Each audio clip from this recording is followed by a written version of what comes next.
Hello and welcome to Cat Science Club. Make sure to like and subscribe. Today we're going to be making a screaming balloon. We're going to be learning about how vibrations cause a sound. To make your own screaming balloon, you're going to need a balloon. Sandpaper is helpful. A hex nut and a balloon. Okay? So take the sandpaper. Get rid of any sharp pieces.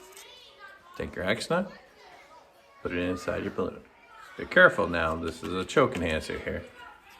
So take your balloon, blow it up.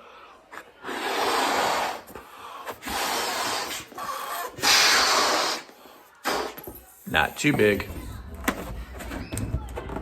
Tie it. Maybe have an adult help.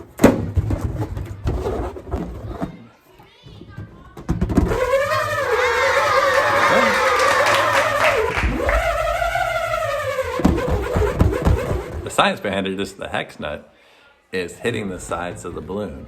The side of the balloon is then vibrating. The vibrations create sound.